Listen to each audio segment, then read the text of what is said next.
Welcome to 9-Star Newsroom. I'm Dave Hill.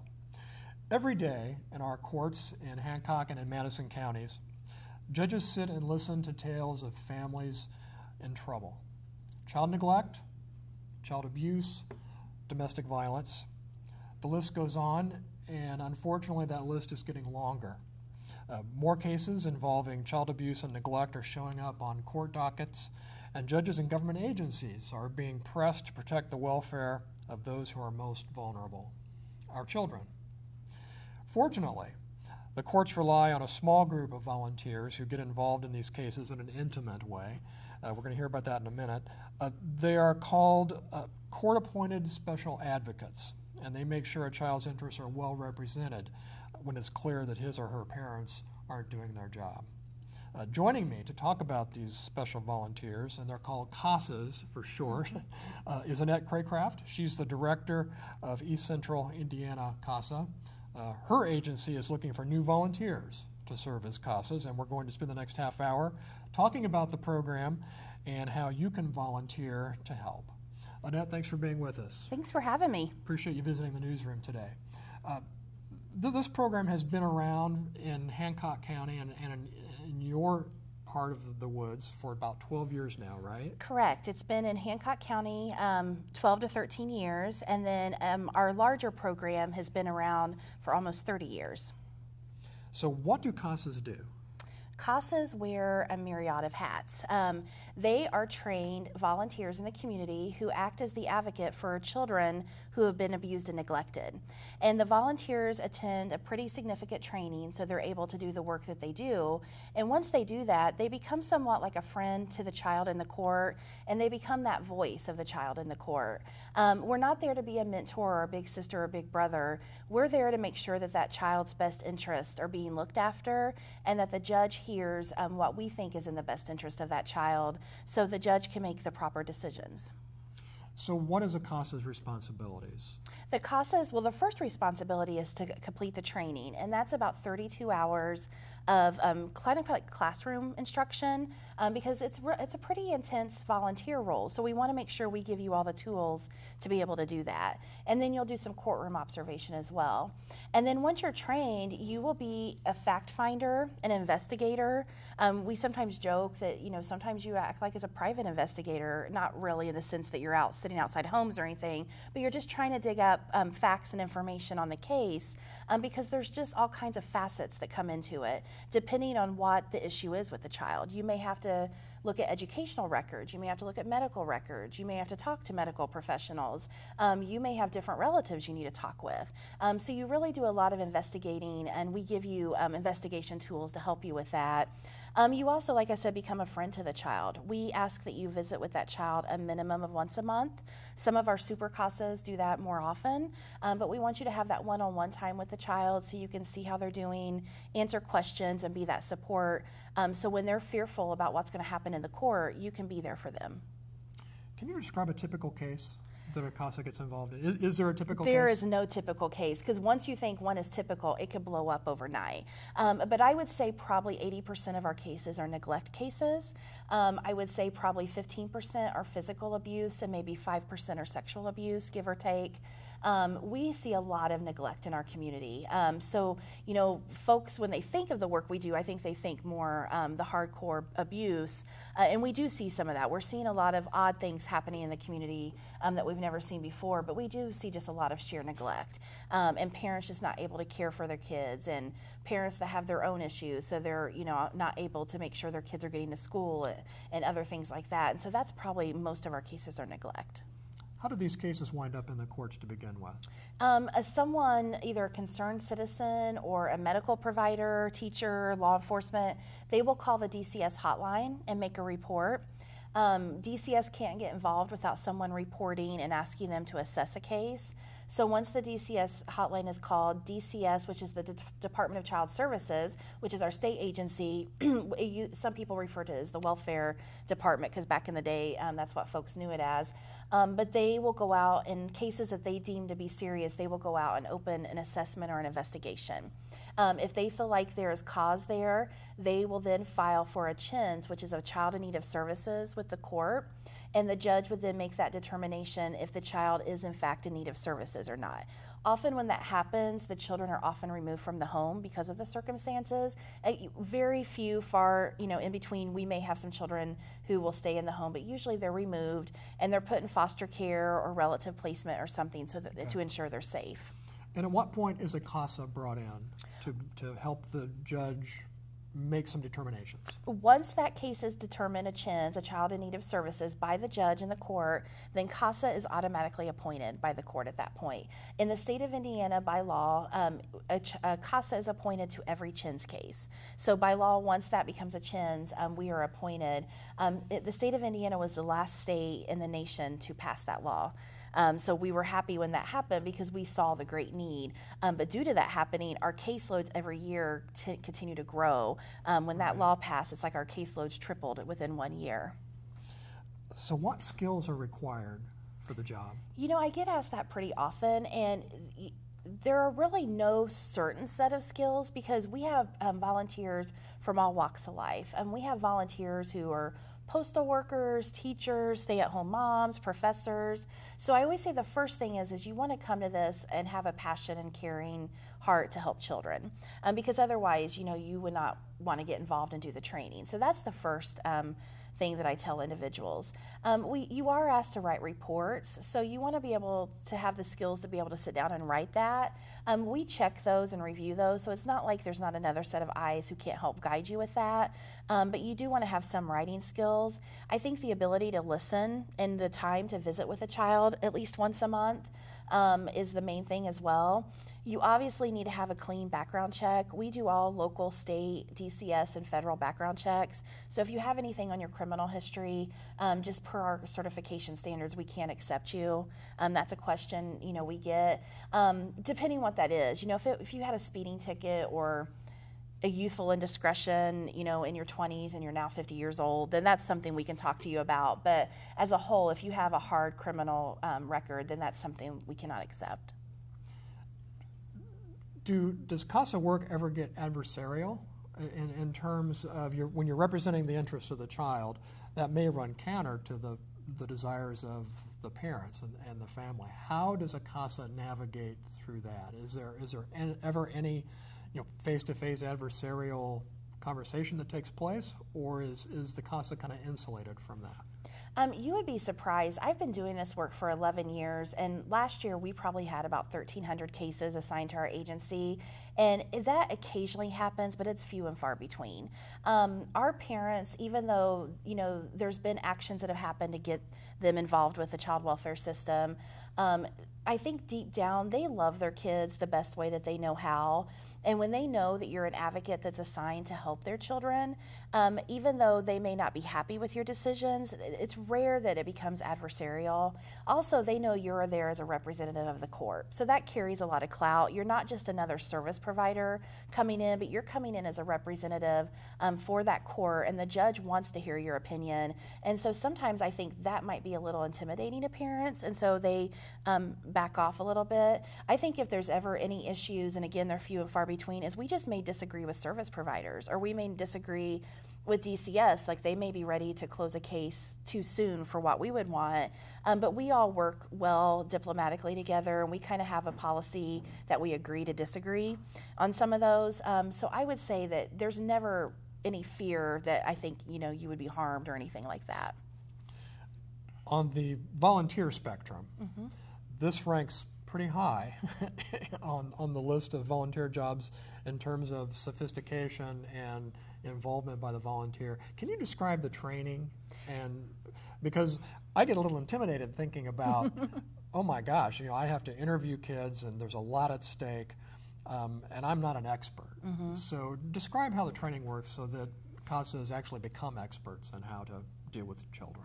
The training, like I said, is about 32 hours. Our standard training is we meet weekly for about 8 weeks. We sometimes do, we may do Saturday trainings, longer periods. But each chapter we cover at different trainings. We first teach you about the child welfare system, because you come into this and you don't know the laws and things like that. So we'll talk to you about that. We give you training on diversity because that's a big piece. A lot of the diversity that we see, especially in Hancock County, is economic diversity. So we even talk about that, poverty versus middle class, and so on and so forth. We teach you the skills on how to investigate and find the facts that you need for your report. So we teach you where you need to go to, who you need to speak with. We teach you about service providers in the community and how they can help with the case. We also teach you how to do a report and the report writing aspect of it. And then we give you skills so when you're in the courtroom. And that's where that courtroom observation piece comes into play too. Sometimes during training we may do like a mock interview with a child. Sometimes we may do like a mock trial. It just depends, how the training's set up for that course. We'll bring speakers in. Sometimes the judge will come in and speak. So it's pretty well diverse. It's set up by our national organization, so it's a pretty sophisticated training. Okay. But I don't say that to scare anyone off because, like I said, we have volunteers from all walks of life, and we do everything in our power to give you the tools to be able to do this. But the great thing is, after you're done, we're here to support you. You'll be assigned with supervisors in the office that will be there to support and guide you along the way. So what is a CASA's role in the courtroom? When you go to court, you obviously, as I mentioned earlier, you'll be presenting a report to the judge. And that includes recommendations on what you think should happen in the best interest of that child. Each courtroom is different and each judge is different. So some judges will ask you questions and want your input in the courtroom. Depending on that day, there may not be any questions for the CASA. So you may just sit and listen and take notes. Rarely, but sometimes the judge might put you on the stand and ask you questions depending whose court it's in. But more importantly, you're just there to present the information from your investigation to the judge in the form of the report. And to what extent does that factor into a judge's decision? Basically, a CASA sounds like he's the eyes and ears for the judge. So I would think that a CASA's report and recommendations probably factor and figure pretty prominently into a judge's decision, right? It does, yes. And there was a national CASA study that was done a couple of years ago, and it showed that judges, and I'm trying to think of the best way to phrase this because it's been a while since I've read it, that they accepted the CASA's recommendations and ruled on those like 85% of the time. And that they saw more favorable outcomes if there was a CASA on the case. I will say we are here in the communities because the judges want us here. They have to sign a contract with the Indiana Supreme Court and with my agency to do this work. Here in Hancock County, the program was started by Judge Snow, and we work very closely with his court. And then in Madison County, Judge Brinkman helped start that program, and he's since retired, but the new judge has stepped in, is very supportive of the program as well. Now, they have to look at all facets when they make decisions on the case, but that's why they're the judge. They're the ones who ultimately have to make that decision, not us. We're just another tool to help them do that. But the CASA information weighs very heavily because they know that we're there for the child. We're not there for the DCS and this, the welfare system. We're not there for the parents. We are that sole voice for the child. And so that really resonates with them. So volunteers come from all walks of life. They don't need to have a legal background.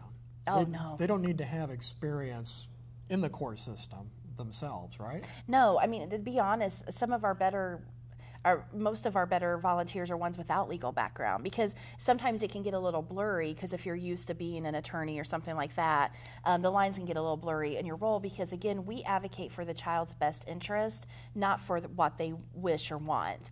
I say that we do share with the judge what older kids would like, but we still give a best interest recommendation. Mm-hmm. So again, you could come from any job skill or any background and we give you the tools that you need. You do not have to have any experience with the court or with the legal system.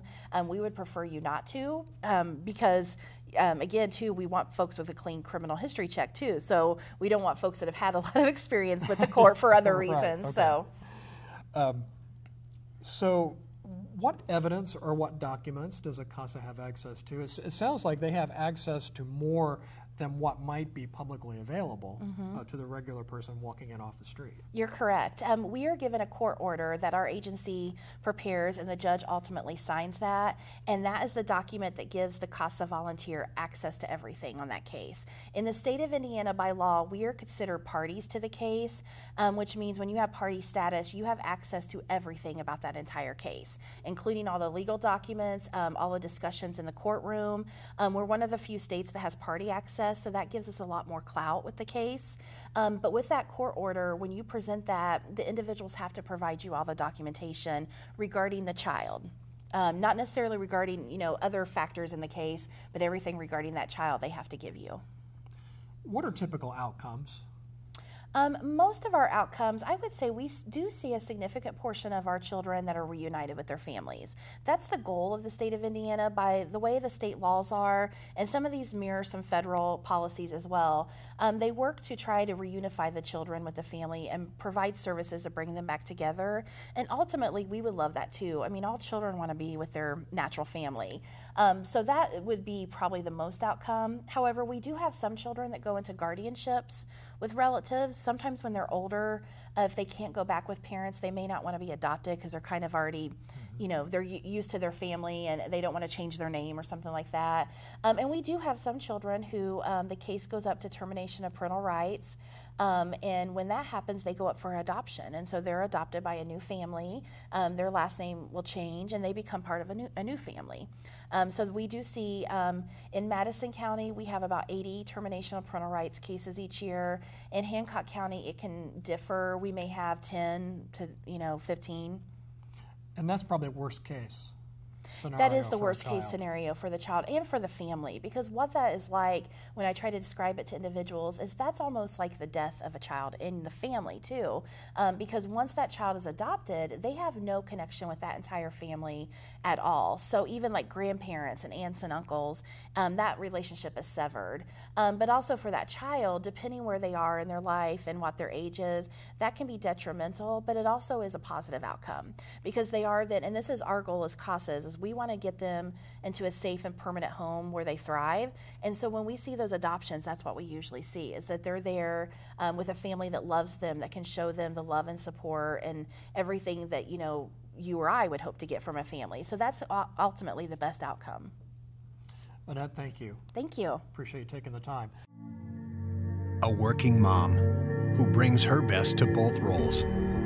A community-owned telecom that connects her home with high-bandwidth fiber optic. Mom can work from home with fast, reliable connectivity and be there when the kids come home. When everyone logs on, the internet connections stay fast and the family stays connected. 9-Star Connect. Community-owned. Community strong. Welcome back to the newsroom. Appreciate you sticking around to join us. Joining me now to have a discussion about the need for CASA volunteers is Candace Hammond. Candace is the co-coordinator of the Volunteer Corps in Hancock County for CASA. Appreciate you taking some time to join us today. Thank you for having me. A recent story in the Daily Reporter, I was reading here a little while back, talked about the courts having a backlog of some 40 cases for which CASAs are needed. It sounds like we have a shortage of volunteers. And that same story also reported that abuse and neglect cases are also on the rise. So can you talk about, first of all, the factors that are contributing to the increase in the number of child abuse and neglect cases? Certainly. We are finding, certainly in Hancock County, an increase in cases where children have been victims of heroin use by their parents and methamphetamines. So when those drugs are so prevalent in the home, the parents are unable to care for their children and a report gets made. That seems to be the prominent reason why we have so much increase. With that increase, of course, we have all these children that end up being on a wait list for a court-appointed special advocate, a CASA. Our volunteer corps is about 17 strong. And of those 17 strong, some of them have taken 2 or 3 families. And that's about as thin as we can spread a volunteer. We prefer to give a volunteer 1 case at a time. With our wait list, we usually prioritize. We take a look at the wait list, we take a look at the charges, and if we have a sexual abuse case, it takes top precedent to put a CASA on it. And then we work down from there in assigning our cases. So you have 17 volunteers. Yes, active volunteers. Okay, in Hancock County. How many do you need to have a fully engaged force of CASA volunteers? How many? What would be the ideal number for you right now based on the caseload? Probably 25 to 30. So almost double. Yes. As much as double the number Yes. you have right now. And our recent information that was in the Daily Reporter did draw interest. So we can see that if the word gets out and the community knows the need, then we do get response, which is a wonderful thing in our community. With the recent article in the newspaper, we have gotten 6 new prospective volunteers that are beginning a training next week. That will be a help, but it's just a bit of a help. Yeah, plus they're in the pipeline. It's going to be a while before It they're able is, to yes. actually get And involved we with it. understand that. And of course, our volunteers that we have, there is flux with that because life happens. So we get a volunteer that is with us, and then something in their life says to them, I need to step out. We hope they don't, because we hope they can take a case from the beginning to the end. So you have 40 cases in the pipeline right now, Yes. give or take. What happens to those children and those families that are waiting for a CASA to get involved? Well, that is in one way where the coordinators of the volunteer corps have to be involved. So my partner Cheryl and I both take a look at the cases that are in the pipeline, and we attend the court hearings. If we can attend some of the family case meetings, we do that so that we can gather as much information as possible. By having that information, it also helps us make a match if a volunteer becomes available. We know a lot about the case, and we can pass that on to our volunteer. We do not write the report and present it to the judge. We just have to go to court and say, there is not a volunteer on the case, there is not a report. But the background information is there because we have it. Now, Hancock County has a pretty severe need for CASAs, but in Madison County, the other county served by East Central Indiana CASA, the need is even greater. Absolutely, absolutely. In fact, they probably at this point need about 100 volunteers. They have nearly 600 children on a wait list.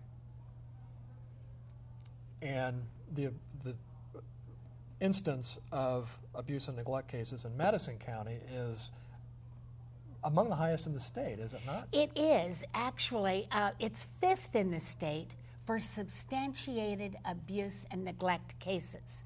In fact, over the course of the past year, there were a few weeks when Madison County exceeded Lake and Marion County with new cases. So I would say that the drug problems in Madison County are very severe. And it seems like even here in Hancock County, as you noted before, the drug issue seems to be threading its way through all facets of life. And this is just kind of a manifestation of that. I want to back up and cite some statistics that I found in some of the research for this story. According to the Indiana Youth Institute, Indiana has the 5th highest rate in the country for first-time maltreatment of children. That equates to 10.4 incidents per 1,000 children versus 6.8 nationally. Are those numbers alarming to you? Somewhat they are. I think that if you begin to see traditions, or I should say more like what is happening in our county, and you get kind of used to the fact that all of this heroin use is so prevalent, it begins to answer why we're having so much trouble. Our caseloads are up 40%. That's just remarkable. And it is remarkable, Yeah. and it's hard to keep up with a caseload that is increased by 40%. It has been difficult to keep up with the volunteer corps. Which is why you're putting out an appeal. Absolutely. Yes. Yes. Another statistic, Department of Child Services ongoing cases at the end of 2014. DCS was reporting statewide now 17,421 cases. At the end of 2015, just 3 months ago, that number was up to 21,891. Yes, another alarming figure. Just a remarkable number of cases. So how can interested people learn more about the program? Several ways. Right here in Hancock County, we have our own office, and they can always call our office and get any information they would like. We also attend various fairs where there are the opportunity for a CASA to get information. East Central Indiana has a .com address, and that is a wonderful way to get as much information as you would like. So you can get it on the internet, you can get it in our office, you can get it at a local fair. We are also reaching out to some of our churches and the hospital, and they're putting in some information in their monthly newsletters so that you can have some opportunity to get involved. There are a number of steps when you decide to get involved, because there's an application process, Okay. there's an interview process, and then training. We have about a minute left, and I want to refer quickly, and I know you can't talk specifically about individual cases, but I want to address a case here in Hancock County that has just been a horrific impact on just how we talk about child abuse and neglect, and that's the Zoe Wagner case, the little 1-year-old girl who died in her parents' care.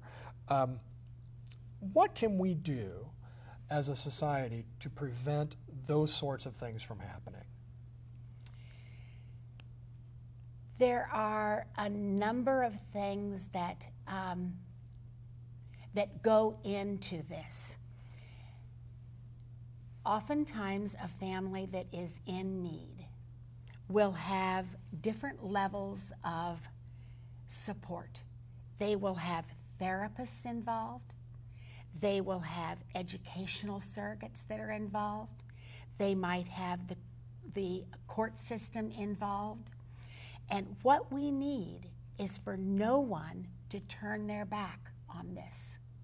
We need for everybody involved to see the importance of every aspect of this family's life. If they see something that they are concerned about, they must reported. Every one of us as a citizen must report. Sometimes we get a report and an agency thinks, oh, I'm going to look into this and then I'll report. No, you report first and let the Department of Child Services determine whether or not it is a substantiated report. They will do the work. And this is, if it's one of my family members, I am duty bound to report that, or I could be criminally charged. You could be held liable for it. You are absolutely, by Indiana law, required to report. As we've seen in a number of cases in Marion County, people, educators who haven't reported these events are getting in trouble. Candace, thank you so much for visiting the newsroom today and helping develop some insights on this. That's all the time we have for this show. For Candace Hammond, for Annette Craycraft, I'm Dave Hill. We always appreciate your feedback, and we will see you again soon.